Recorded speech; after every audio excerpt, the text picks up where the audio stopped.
In this video, we're going to talk about one thing that I do like and one thing that I really don't like. I wish I would have known about the thing I don't like much sooner, because this is the second script I've written for this video and the second time I'm sitting here filming it. Despite me researching every video that I make, I made a rookie mistake this time around. I reached out to 4 or 5 people to confirm information when I should have reached out to 50. I made the assumption that everybody must be enjoying something new on Uber because my market is, along with several others on the West Coast. How wrong I was. Fortunately, I figured this out before putting bad information out there. There's enough misinformation out there already, and I don't want to contribute to it. So as a result of having to refilm this video, the tone went from what should have been upbeat and enthusiastic to a little less than impressed. Let's jump back in time a little bit. Remember those days in high school when you were taking your final exam? You had your parents breathing down your neck reminding you that you getting into a good college was dependent on you doing well on those tests. Not to mention the teachers on your case, as their funding relied on you doing well. The pressure to perform was intense.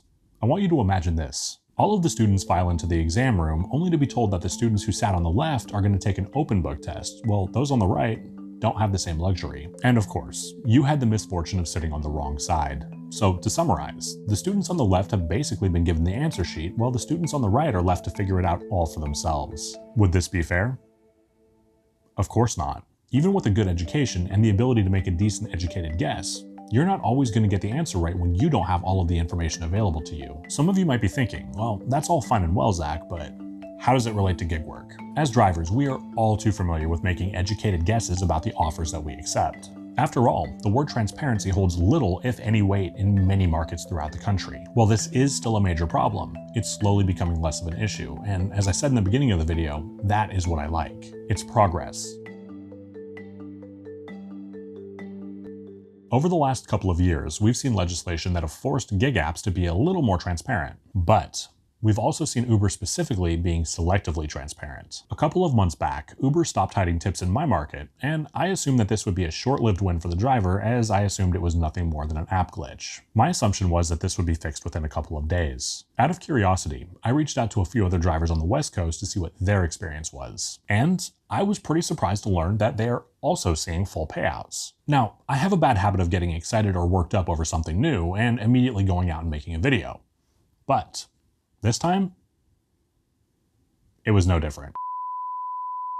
I sat down and got to work on what turned out to be a really good script, or at least I thought it was, until it went up in flames with a couple of Discord messages. By the way, a link to my Discord server is in the description. We'd love to have you there. Turns out drivers in other parts of the country are still sitting on the wrong side of the room. Remember, because I did the classroom and the test analogy and how forget it. Turns out, drivers in other parts of the country aren't getting tip transparency like those of us on the West Coast are. And that is what I don't like. I find it flat out wrong that depending on where you live, you could be at a disadvantage compared to other drivers. After learning that my original script had some inaccuracies, I said "fuck" a bunch of times and hunkered down and got to work on a totally different video. However, the original script was too good to be nothing more than a neglected text document on my computer. So here we are. But unfortunately, it looks like the victory lap video is going to have to wait until all drivers have transparency. So instead, we're talking about how some drivers have transparency while others don't. Second only to insultingly low pay, I think that hidden tips are the single biggest issue that we face as independent contractors. You would never be asked to accept W-2 work without knowing exactly what you're going to be paid. Even if you're earning commission, you're going to know exactly how much you're earning per sale. A general contractor is never going to have to guess where the job site is, let alone how much they're going to be paid. But yet DoorDash and Uber Eats drivers have to guess what we're going to earn? That seems a little backwards to me, as we also incur 100% of our own expenses. If I wanted to gamble with my money, I'd throw bones and bet max odds. Shout out to you if you get the reference. I'm not interested in gambling.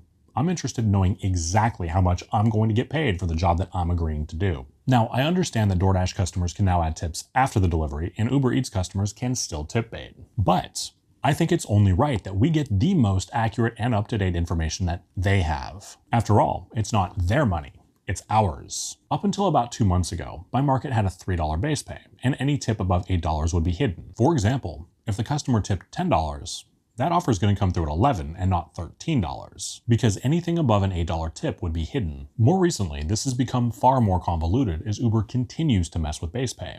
This has made it almost impossible to predict hidden tips. Now, I've always preached to never accept an order solely for the fact that you are expecting to see a hidden tip. However, This offer came through at $11 on a slow day of the week, and it was only going a few miles. This offer initially came through with the words large order at the bottom of the offer screen. Turns out it was 27 items, mainly pizzas with a few salads. And when I say a few salads, I'm talking salads of the big ass variety. Now, of course, I wouldn't have taken this solely for the fact that I was expecting to see a hidden tip. This order happened to fit my criteria, but I'd be lying if I said my expectations weren't high. After making my way to the restaurant, waiting around, and having an employee wheel the order out on a large cart, my backseat was piled almost as high as my hopes. Once I arrived to the drop-off and made a few trips back and forth to the car, I got the order delivered, and the hour of anticipation began. For those of you who don't drive for Uber, the tip takes at least 1 hour to come through, as the customers can add to, reduce, or completely remove the tip. That is a subject for a different video. After what felt like an eternity, my tip finally came through. Exactly how it displayed on the offer screen. That's right.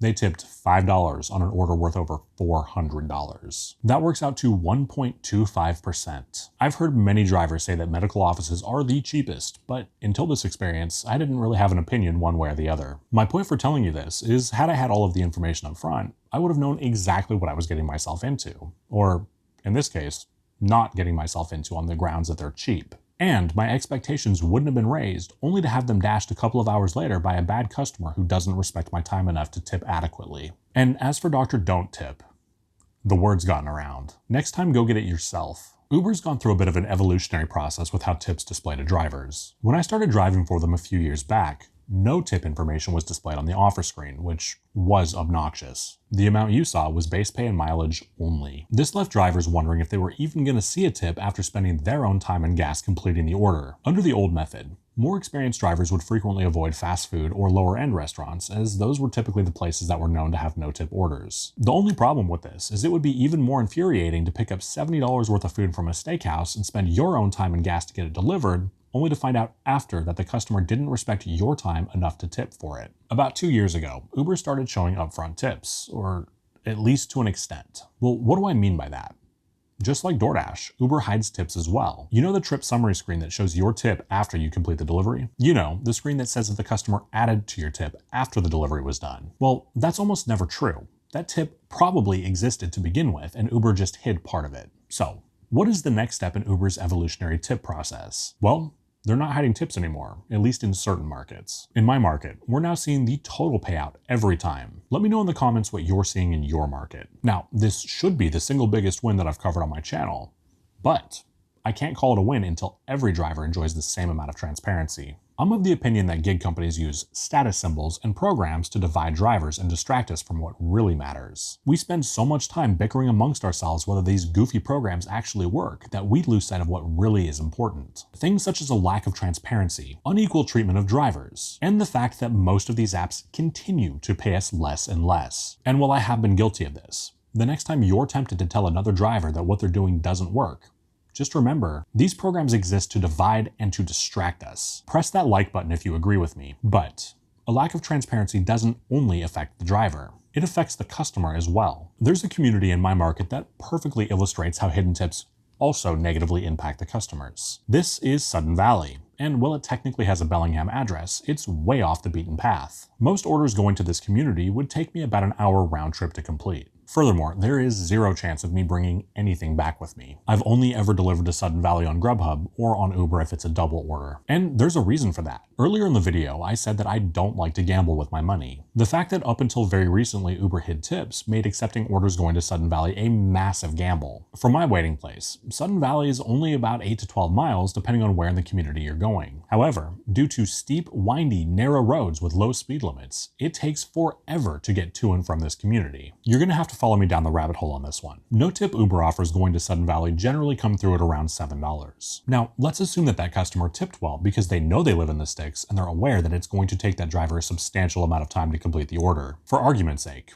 let's assume that they tipped $15. With a $7 base pay when you factor in the mileage, and a $15 tip, that offer was not going to show $22, which was the true payout of the order. It was only going to show $15 total. From there, the driver would decide if they wanted to gamble with their money by accepting that order. From my experience delivering single orders on Grubhub and double orders on Uber Eats to this community, I'm well aware that many people there do tip very well. But $15 for 1 hour of my time is not enough money, and I'm not gonna risk it. Keep in mind, out of that $15, I'm also shelling out money for gas driving up those steep ass hills, and not to mention the inevitable maintenance on my car. But had they just shown me the $22, assuming it wasn't a peak time of day, I'd be far more likely to do that order. That customer may have tipped very well, but we don't have a way of knowing until that work is complete. These customers would frequently have to wait significantly longer for a less experienced driver who doesn't know the market very well to accept their order. By the time it got to them, it could be frozen and very late. This is how tip baiting and bad ratings happen.